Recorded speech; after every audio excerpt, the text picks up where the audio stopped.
Good morning, students. Today we are going to discuss our next poem, the Ball poem. The Ball poem written by John Berryman. This poem shows one's reactions at some material loss. In this poem, a boy loses a ball in the water. इस poem में एक लड़का पानी में अपनी ball को खो देता है. After that he is very upset at the loss of the ball. इसके बाद वह अपसेट हो जाता है. In this poem we can also say that a ball does not cost much. ज़्यादा कीमत नहीं होती है. It is not even difficult to buy a one ball, new ball. But in this poem the poet wants the child to understand that losing things is a common thing of life. समझना चाहिए बच्चे को ये चीज़ कि life में कोई चीज़ खो जाती है तो वो चीज़ कॉमन है खोना चीज़ों का. इस तरह से ये पोएम है. Let's start.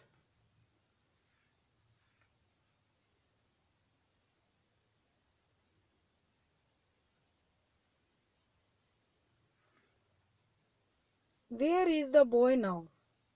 Who has lost his ball? Where is the boy?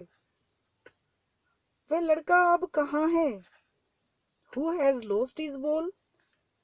जिसकी बॉल लॉस्ट हो गई है, गुम हो गई है, खो गई है.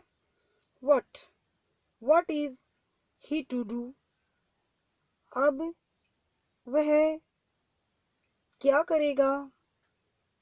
क्या करना है अब उसे? I saw it go. मैंने उसको देखा. इट यहाँ पर बोल है. मैंने उसको जाते हुए देखा. Merrily bouncing. मैरिली मीन्स होता है हैप्पीली, खुशी खुशी से. बाउंसिंग उछलते हुए.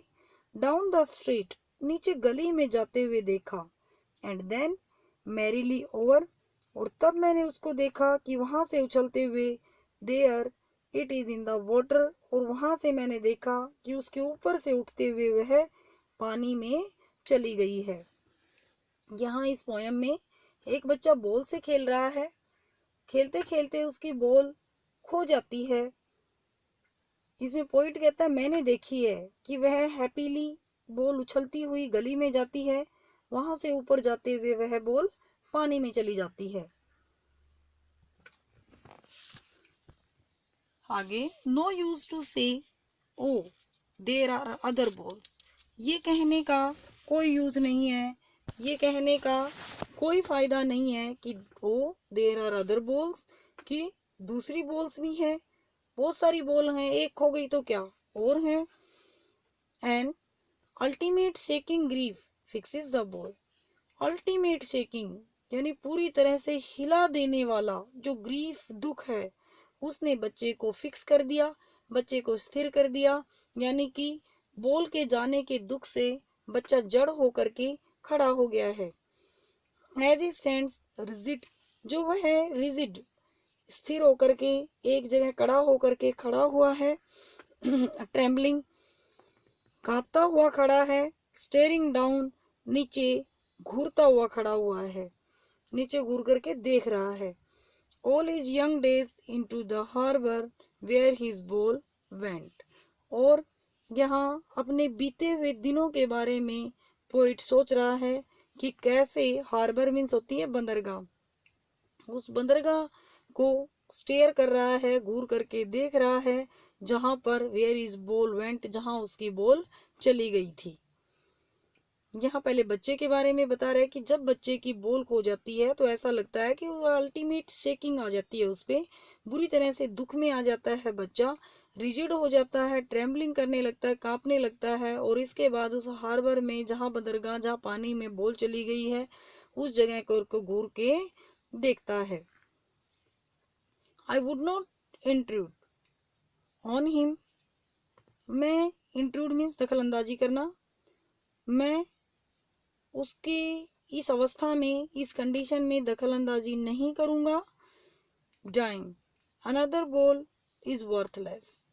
अब कोई दूसरी बॉल वो वर्थलेस है, बेकार है। बच्चे की जब जिद होती है तो बच्चे को सिर्फ वही बॉल चाहिए होती है, दूसरी नहीं चाहिए होती है। Now he senses first responsibility in a world of possessions. ये possessions वाले संसार में, यानी कि इस भौतिक वर्ल्ड में, भौतिक संसार में बच्चे को अपनी पहली रिस्पॉन्सिबिलिटी मीन्स जिम्मेदारी, पहली जिम्मेदारी की सेंस आती है, कि एहसास करता है। People will take balls. अब क्या कहते हैं कि लोग बच्चों से बॉल ले लेंगे। Balls will be lost always. Balls हमेशा गुम होती भी रहेंगी। लिटिल बॉय, छोटे बच्चे से लोग बॉल ले भी लेंगे, बॉल गुम भी होती रहेंगी। And no one buys a ball back. और कोई भी बॉल को वापस नहीं खरीद के दे सकता। जो बॉल खो गई है उसको कोई खरीद के वापस नहीं दे सकता। Money is external. एक्सटर्नल बाहर की, मनी पैसा है, ये तो बाहर की चीज है।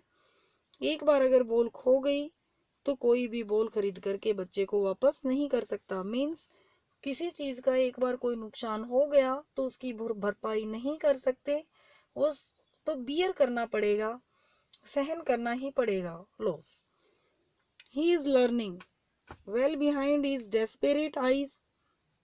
डेस्परेट मीन्स निराश, निराश अपनी आंखों के पीछे।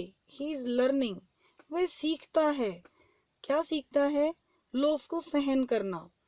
द एपिस्टेमोलॉजी ऑफ लॉस, जो नुकसान की एपिस्टेमोलॉजी है, जो नुकसान के का, या ये कह सकते हैं कि लॉस, नुकसान का जो ज्ञान विज्ञान है उसको सीखता है। How to stand up knowing what every man must one day know and most know many days how to stand up. वह यह सीखता है कि वह कैसे स्टैंड अप, कैसे खड़ा रहे, कैसे knowing what every man, जिसको कि हर एक व्यक्ति है, वह हर एक आदमी है, वो समझ जाता है। कब?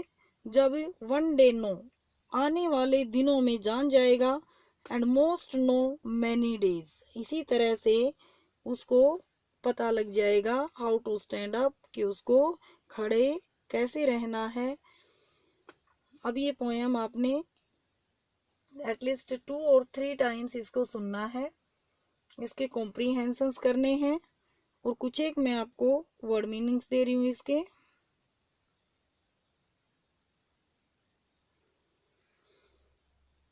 अल्टीमेट, अंतिम। ग्रीफ, दुख। हार्बर, बंदरगाह, जहाँ पर शिप्स खड़ी होती हैं उसको हार्बर बोलते हैं। डाइम, क्वाइन होता है ये, यानी कि सिक्का। World of possessions, world of possessions होता है भौतिक संसार। एपिस्टेमोलॉजी, ज्ञान का विज्ञान। मैरीली यानी हैप्पीली, खुशी से। ट्रेम्बलिंग, कांपना। डेस्पेरेट, निराश। ये वर्ड मीनिंग्स कॉपी में लिखने हैं, याद करने हैं, और होमवर्क मेरे पास भेजना है। Thank you.